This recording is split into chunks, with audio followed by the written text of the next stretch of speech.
Bon, eh bien, bonsoir à tous.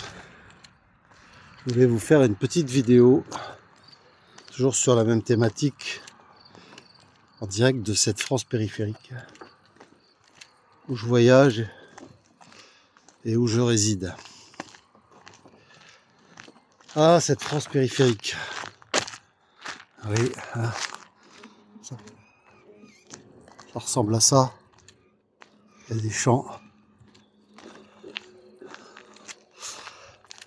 Alors, quelles sont les caractéristiques? C'est un sujet quand même qui est pas mal rebattu. C'est Christophe Guilly qui en a parlé le mieux il y a plusieurs années. Cet universitaire qui sortait des sentiers battus, qui plaisait pas à ses pairs d'ailleurs, parce que il était sorti du cadre, mais c'était lui qui l'avait le mieux analysé. Mais bon, entre l'analyser et la vivre, il y a bien évidemment un fossé. Alors moi j'ai plein d'exemples parce que il y a un peu de tout. C'est vrai que c'est divers, hein, France périphérique, c'est comme tout. C'est à la fois des urbains, des néo-ruraux, il y a un peu de tout, des enracinés. Prenons par exemple les babacools. Souvent de gauche, il y en a beaucoup, hein. Énormément de babacools qui s'installent. Donc ils font un peu d'élevage, ils ont des poules, des moutons. En général, ils ne tournent pas leur pelouse avant juin parce qu'ils veulent préserver le biotope. Ils ont un ou deux gosses. J'en ai des spécimens autour de moi là.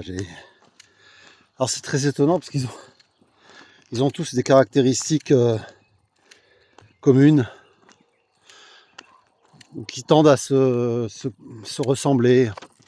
Alors souvent ce sont des gens proches de la quarantaine, disons, qui ont eu des parents boomers. Et alors c'est intéressant de les analyser parce qu'on s'aperçoit que les déconstructeurs, les progressistes, les déconstructivistes ne sont pas seulement aux manettes, au pouvoir, dans les pseudo-élites, la caste. Mais le mouvement déconstructiviste, il a essaimé partout, hein, et même dans la France périphérique.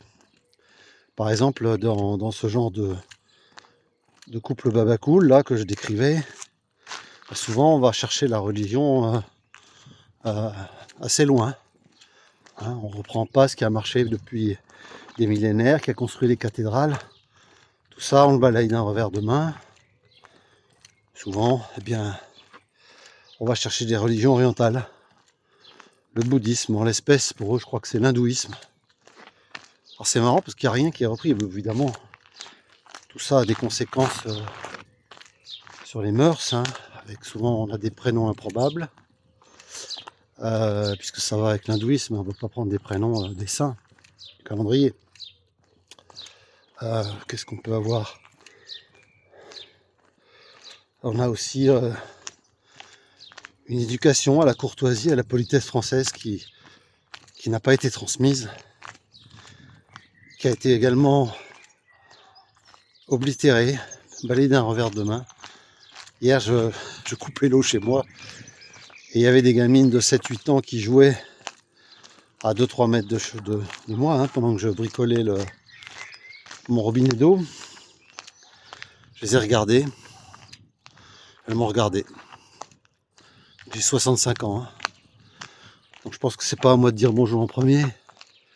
Je les ai regardées, elles m'ont regardé. Évidemment, pas bonjour. Pas bonjour monsieur. Alors maintenant je le sais.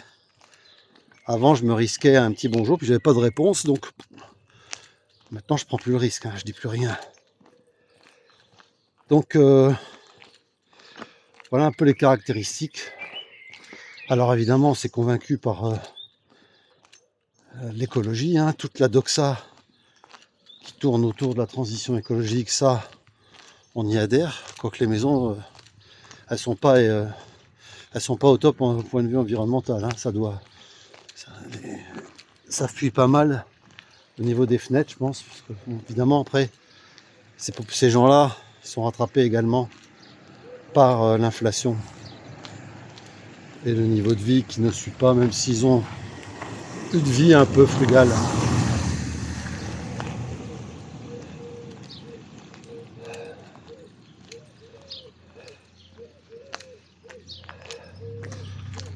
plus, ici dans le Midi toulousain, toutes ces familles, qu'elles soient du type que je viens de décrire, là, les néobaps ou les enracinés, sont des familles souches. Elles sont réparties partout. Il y a énormément d'oncles, de tantes, de grand-mères, etc. La mode n'est pas du tout à la famille nucléaire, comme dans l'Est, hein, où je viens à l'origine. Donc ils n'ont pas besoin des autres. Par exemple, si vous voulez être écrivain public pour des personnes âgées, ou leur rendre service pour des conseils numériques, c'est pas la peine parce que grâce à leur famille souche élargie, très élargie, eh bien ils ont une réponse dans leur propre famille, sans avoir besoin de comment dirais-je, d'aller chercher ailleurs une réponse. Donc là aussi c'est une très très grande différence entre surtout l'Est de la France et puis le Sud-Ouest, différence famille souche et famille nucléaire.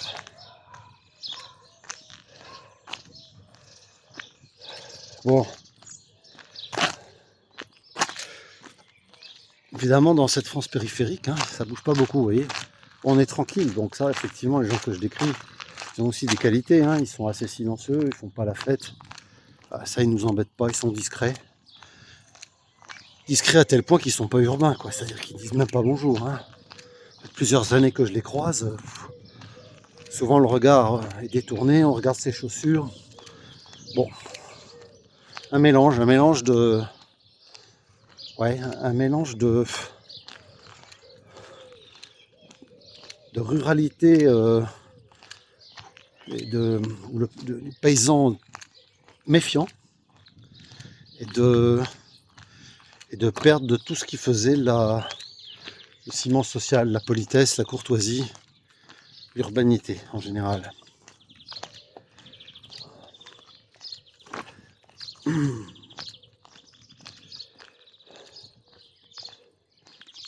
Bon, c'est sûr que dans ces coins-là, il faut des occupations.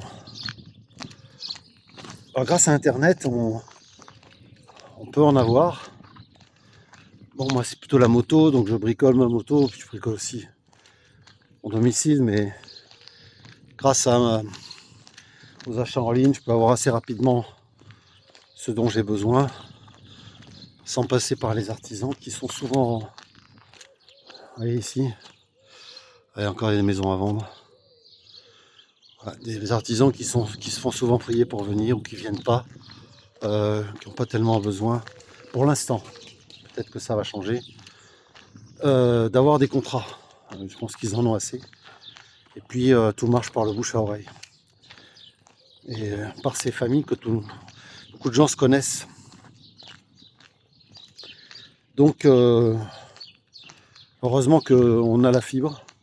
Ça c'est un énorme avantage dans la France périphérique. Si on n'avait pas la fibre, on serait perdu, quoi. Parce que si vous êtes une Maserati et que vous croupissez dans une grange, bon, bah, c'est un peu l'image de ce que je vis moi dans la France périphérique, c'est-à-dire que on ne reconnaîtra jamais vos valeurs, quoi. Donc vous n'êtes pas dans le bon milieu. Donc heureusement, grâce à Internet, vous pouvez avoir accès à des gens qui vous ressemblent, parler direct. Vous faites un cercle d'amis numérique, c'est pas plus mal. Moi, c'est ce que j'ai trouvé de mieux pour l'instant. Ça fait 30 ans que je suis là et franchement, je connais personne. Simplement parce que bon, ben, les conversations et les centres d'intérêt sont pas les mêmes, quoi. Moi, je les trouve sur Internet, évidemment, comme beaucoup de gens aujourd'hui. On crée des liens entre gens qui se ressemblent, mais avec la distance numérique. C'est un peu dommage, mais c'est comme ça. Bon, on n'a pas tellement le choix. Bon, après, j'en parlerai autre. Ça nécessiterait tout un chapitre. Le désert médical est absolument délétère. Faire attention à ça aussi, parce que Les derniers médecins vont partir à la retraite. Souvent, bon, ils sont remplacés par des halogènes. Euh, je dois dire que le niveau est pas terrible. La dernière fois, j'avais été piqué par une tique. Et puis, je savais pertinemment que j'avais fait une décharge septique parce qu'après la piqûre, j'avais eu une fièvre et des frissons pendant la nuit, alors que j'avais rien d'autre comme signes ni d'intoxication alimentaire. Ça ne pouvait pas venir non plus d'une angine ou d'un. Je ne ressentais pas de signes de ce côté-là. Et donc, ça pouvait venir que de la tique. Ouais, heureusement, j'avais des antibiotiques, j'avais de l'amoxicilline. Je me suis mis à 3 grammes par jour pendant 21 jours sous amoxicilline pour éviter le Lyme. Bon, la borréliose, je ne l'ai pas évité parce que c'est pas aussi à large spectre que la doxycycline. Mais quand je suis allé voir le médecin, il me dit ah, si vous avez enlevé la tique au bout de 24 heures, vous risquez rien. Oui, d'accord. T'as qu'à croire. Tu demandes n'importe quelle intelligence artificielle, il te dit le contraire, quand ça n'a rien à voir avec la présence de la tique. Et la durée, si tu as une plaque rouge, un érythème géant, enfin bon, bref, je ne vais pas trop développer parce que ça nécessiterait un chapitre à part entière. Alors, il a fallu que je joue serré en posant des questions ouvertes, vous êtes sûr parce que j'ai eu quand même un petit épisode sceptique. Moi, à la fin, j'ai quand même eu droit à ma prescription de 15 jours de doxycycline. Bon, il n'y a pas que ça, il y a tout le reste. Hein. Si vous êtes dans une zone comme ça, vous voyez ici, là, il n'y a rien, on est vraiment à... On est à 55 minutes de Toulouse, hein, ici. Donc le temps qu'on vienne vous chercher, si vous faites une crise cardiaque, le SAMU ne se déplace pas. Les hôpitaux, bon, il n'y en a pas. Il faut aller à Toulouse. Donc vous avez intérêt à ne pas être malade. Bon, comme vous l'entendez, on entend le souffle. Là, actuellement, il est 20h, donc c'est la période idéale pour faire une vidéo. Parce qu'ils sont tous devant la messe catholique. Là, ils sont devant BFM. SCI, au mieux TF1, au pire France 2. Et là, vous avez une tranquillité extraordinaire. Oui. Là, il n'y a personne. 20h, c'est vraiment la période idéale pour se promener. Parce que c'est l'horaire de la messe télévisuelle, la messe de la doxa, la messe par laquelle l'induction comportementale se produit, la messe par laquelle l'ingénierie sociale se diffuse et se matérialise. Voilà. Donc là, vous êtes tranquille. En général, il n'y a personne. Qu'est-ce que je voulais vous dire d'autre ?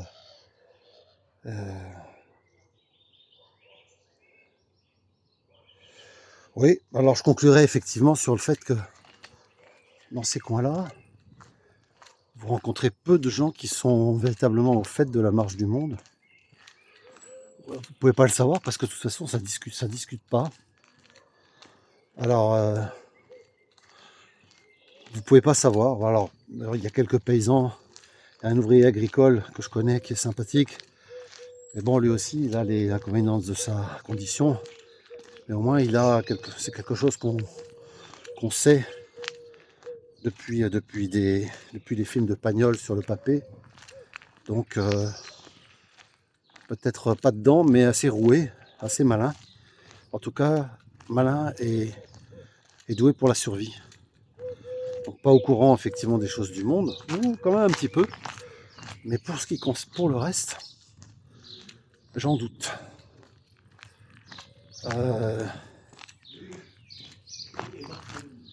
Donc voilà ce que je voulais vous dire. Alors ça, effectivement, ici derrière, vous voyez, ils sont pas en retard. Là, on a l'écologie de village où il faut faire 1 km ou 2 km pour aller jeter ses ordures avec un QR code. Alors les personnes âgées qui n'ont pas de force dans les bras et qui voient le couvercle se refermer. Bon, heureusement, c'est pas facile pour elles. Hein. Bon, moi, j'y vais jamais parce que heureusement, je suis limitrophe à une autre commune qui a choisi plutôt les conteneurs ouverts avec des lamelles, alors des poubelles jaunes pour le carton, poubelles vertes pour le tout venant. Et il y a des grosses lamelles de caoutchouc, alors ça c'est un peu mieux parce que effectivement, ils ont privilégié la facilité pour que les gens ne jettent pas les ordures. Quand c'est trop difficile, les gens jetteront dans la nature, évidemment. Ça vient pas aux idées des petites édiles locales, des communautés de communes. Là aussi, il y aurait beaucoup à dire sur les communautés de communes, toute l'intercommunalité de cette France périphérique. Là, vous me direz, c'est de l'emploi. S'il n'y avait pas ces emplois-là, il n'y aurait pas grand-chose d'autre. Hein. Donc c'est de l'emploi administré. Et vous avez ce public-là, vous avez les emplois aidés, les APL, vous avez les artisans, vous avez une reproduction sociale qui est quasiment la même depuis des siècles. Si vous faites le tour ici en statistique, je pense qu'il doit y avoir un polytechnicien sur 100 ans, quoi. Un type qui fait l'X, peut-être dans un rayon de 50 km, il y en a eu un dans ces 50 dernières années. Parfois aussi, il y a aussi quelques professions du secteur tertiaire, et puis militaire. Je connais un colonel de gendarmerie, mais bon, lui aussi il passe devant, il fait semblant de ne pas vous voir. Peut-être il pense qu'avec ses 4 barrettes ou ses 5 barrettes, il en sait plus que vous, mais bon, c'est... Bon voilà, vous voyez, là c'est les champs.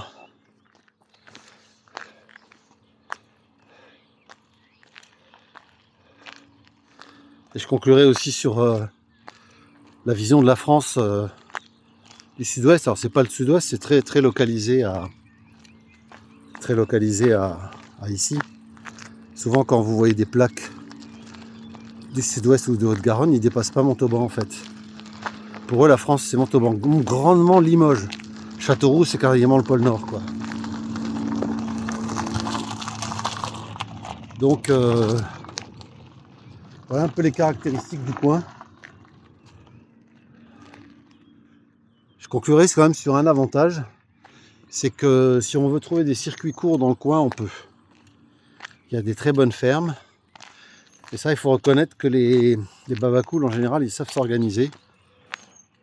Dans Terre ariégeoise, il y a une banque de semences qui s'appelle Cocopelli, qui est très connue, qui garde des semences et des graines qui datent d'autres époques, qui sont souvent très bien pour affronter les hivers rudes, les sécheresses, etc. Bon, et qui ne sont pas dans la standardisation de style Monsanto. Donc c'est très bien. Ça, c'est un énorme avantage pour l'instant, qui reste le circuit court. J'ai vu que le circuit court allait aussi avoir des bâtons dans les roues de la part de la casse, parce que actuellement, il y aurait une bactérie dans les cours d'eau, et de la même manière que pour les bovins, les obligerait à jeter les récoltes.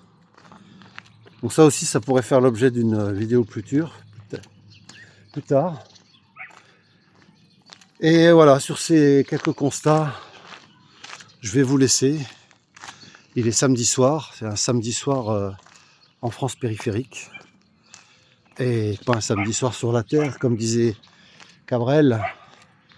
Ouais, un chien se manifeste. Ouais, beau coucher de soleil quand même. Un chien se manifeste. Les chiens sont intéressants en France périphérique parce que souvent c'est le seul regard humain que on croise dans la journée. Oh, je plaisante, c'est du cynisme. Bon bah salut, je vous souhaite une bonne fin de week-end et je vous dis à bientôt pour une prochaine vidéo.